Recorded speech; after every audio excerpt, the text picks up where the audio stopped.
Good afternoon, ladies and gentlemen. My topic today is Never Lose the Vision of Reality. Talking about dreams and future, I would say dreams should never be too far away from reality. Detaching from reality, lacking solid or practical actions, any future plan or dream project will be nothing short of daydreaming or at most, well-intentioned thinking.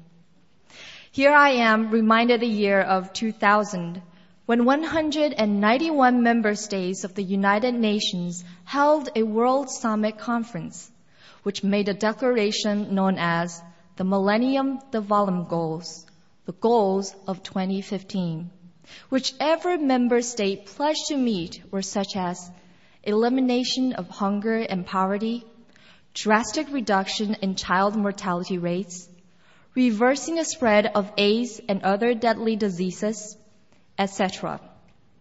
Now, 6 years later, almost halfway to the final year of 2015, do we see any signs of realizing these goals? Today, half the world, about 3 billion people, still live under $2 a day. About 270 million children have no access to safe water. 11 million children die before they reach the age of 5 each year. Do we come to harness the spread of AIDS? The answer is also no, and indeed, AIDS is spreading faster and wider than ever before. What is even worse, with the wake of the Iraqi war, the nuclear crisis in Iran, and unsettled situations in many places, the visions of us young people today are often limited. But the limited vision we do have and care about every day cannot change the conviction that this world does not seem to promise a very bright future before us. Who is to blame for all this? Of course, we can blame the governments, how disappointing they all seem to be.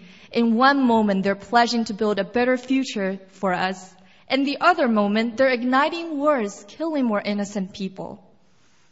But don't you think we, ordinary folks, should also take some responsibilities for, say, elimination of hunger and poverty? When we are quickly rushed into schools, works, or places of entertainment, how many times did we stop just to hand over some food to the deprived on the street? When we are reading newspaper, browsing for news about what is going on in this world, how often do we stop to think about actual ways that we can do to help the people who are suffering from various disastrous situations? In fact, how much have we done to help the people who are in need just around us? Dreams are certainly beautiful and indispensable in our life, for they give us inspiration and motivation.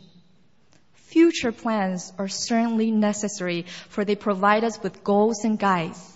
But what is most beautiful and important is an action on a day-to-day basis.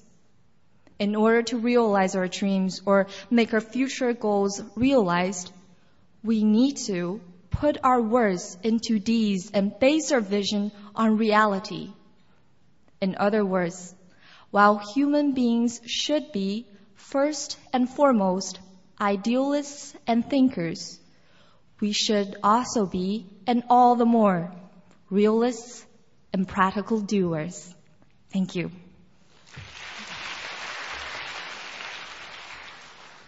Contestant 19. Most people agree that buildings represent a valuable record of the past for any society. But controversy arises when old buildings stand on ground which modern planners feel could be better used for modern purposes.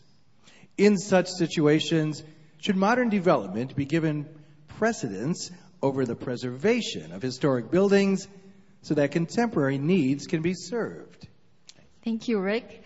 Well, first of all, I need to clarify my stance, which is I do not see both kind of styles, which are the styles of traditional history interest or the styles of modern development, stand in contrast. In fact, I believe there is a way balancing both and satisfying the interest of both styles, just in between. Well, first I need to, and we all need to realize that it is just not a good solution to give up all the old buildings just to satisfy the economic development. Or it is neither a good idea just to preserve all those things, because we need an atmosphere of historic beauty. What should we do?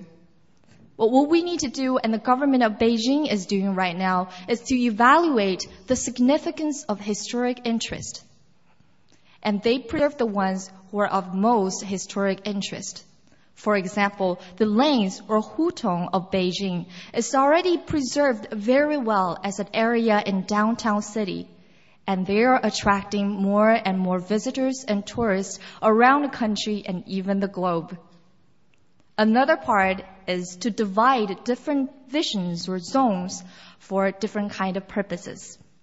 When we go to Zhongguancun, a well-developed area of Beijing, we can feel the excitement and our pulse racing and our blood coursing in our veins because we feel that we are a part of this beautiful metropolis city because we see high rises and high tall buildings around and constructions everywhere.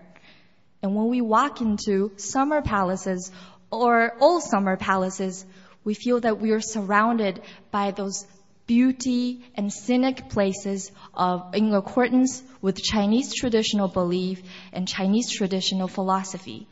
And this time, you feel that you are part of this glamorous city of a long, beautiful Asian history. Right now, I have to share this one part that I love the most in Beijing downtown.